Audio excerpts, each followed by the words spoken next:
Comentários sobre o Viver. Livro de Jiddu Krishnamurti. 66. Cessação do pensamento. Era um homem instruído, versado na literatura clássica e que costumava fazer citações dos antigos em abono dos seus próprios pensamentos. Seria mesmo de admirar que ele tivesse pensamentos independentes dos livros. Naturalmente, não há pensamento independente. Todo pensamento é dependente, condicionado. O pensamento é a verbalização das influências. Pensar é ser dependente. O pensamento não pode, nunca, ser livre. Mas aquele homem dava muita importância à erudição. Estava carregado de saber e o erguia bem alto. Começou logo falando em sânscrito e ficou muito surpreso e até um pouco chocado ao ver que nada entendíamos. Custou-lhe crê-lo. O que tendes dito em várias reuniões mostra que ou já lestes muito em sânscrito ou já estudastes as traduções de alguns dos grandes instrutores, disse. Quando viu que assim não era e que não houvera leitura de espécie alguma, de livros religiosos, filosóficos ou psicológicos, mostrou-se abertamente incrédulo. É singular a importância que damos à palavra impressa, aos chamados livros sagrados. Os letrados, tais como os leigos, são gramofones, repetem sempre as mesmas coisas, por mais que se mudem os discos. Importa-lhes o saber, e não o viver, o experimentar. O saber é um empecilho ao experimentar, mas o saber é um refúgio seguro, o aprisco de uns poucos, e como aos ignorantes, o saber impressiona. O homem que sabe é respeitado e honrado. O saber é um apego, como o beber. O saber não traz compreensão. O saber pode ser ensinado, a sabedoria não.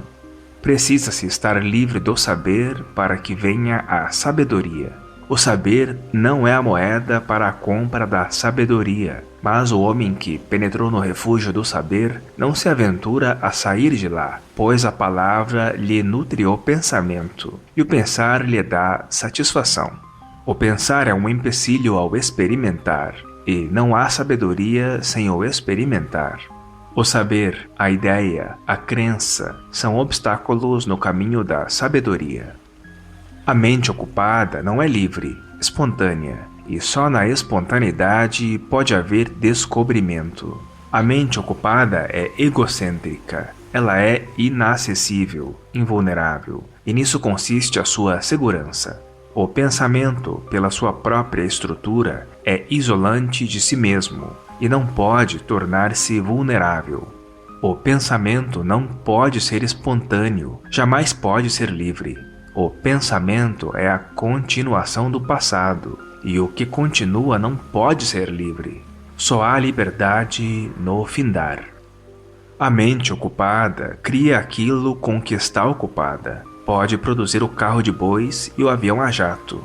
Podemos pensar que somos estúpidos, e somos estúpidos. Podemos pensar que somos Deus, e somos a nossa própria concepção. Sou isto. Mas, por certo, é melhor estar ocupado com as coisas de Deus do que com as coisas do mundo, não achais? O que pensamos, somos, mas a compreensão do processo do pensamento é o que importa, e não a coisa em que pensamos. Se pensamos em Deus ou se pensamos em beber, não é isso o que importa. Cada uma dessas duas coisas tem seu efeito próprio, mas tanto num como no outro caso, o pensamento está ocupado com suas próprias projeções. Ideias, ideais, alvos, etc. Tudo isso são projeções ou continuações do pensamento. Estar ocupado com as próprias projeções, em qualquer nível que seja, é autolatria. O eu, com E maiúsculo, é ainda uma projeção do pensamento. Qualquer coisa com que o pensamento esteja ocupado, essa coisa ele é. E o que ele é só pensamento e nada mais. É importante, pois, compreender-se o processo do pensamento. O pensamento é reação ao desafio, não é verdade? Sem desafio, não há pensamento. O processo de desafio e reação é experiência, e a experiência verbalizada é pensamento. A experiência não é só do passado, mas também do passado em conjunção com o presente. Ela é o consciente bem como o oculto. Esse resíduo de experiência é memória, influência, e a reação da memória do passado é pensamento. Mas o pensamento é só isso? Não existem profundezas maiores do pensamento, além da mera reação da memória? O pensamento pode colocar-se, e com efeito se coloca, em níveis diferentes. O estúpido e o profundo, o nobre e o ignóbil, mas isto é sempre pensamento, não é? O Deus do pensamento é sempre um Deus da mente, da palavra. O pensar em Deus não é Deus, e sim mera reação da memória. A memória é de longa duração, e por isso pode parecer profunda. Entretanto, pela sua própria estrutura, ela não pode, nunca, ser profunda. A memória pode ser oculta, não estar diretamente à vista, mas isto não a torna profunda. O pensamento jamais pode ser profundo, nem mais do que ele próprio é. O pensamento pode atribuir-se um valor maior, mas permanece pensamento. Quando a mente está ocupada com sua própria projeção, isto não quer dizer que ela transcendeu o pensamento, e sim que só assumiu um novo papel, uma nova atitude. Debaixo dessa capa, ela ainda é pensamento. Mas como se pode transcender o pensamento? Não é este o ponto essencial, é? Ninguém pode transcender o pensamento, porque aquele que faz esforço é resultado do pensamento.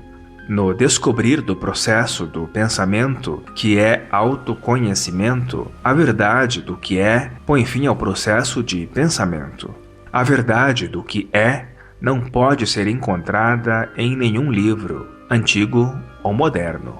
Aí, o que se encontra é a palavra, não a verdade. Como se pode, então, achar a verdade? Não se pode achar a verdade.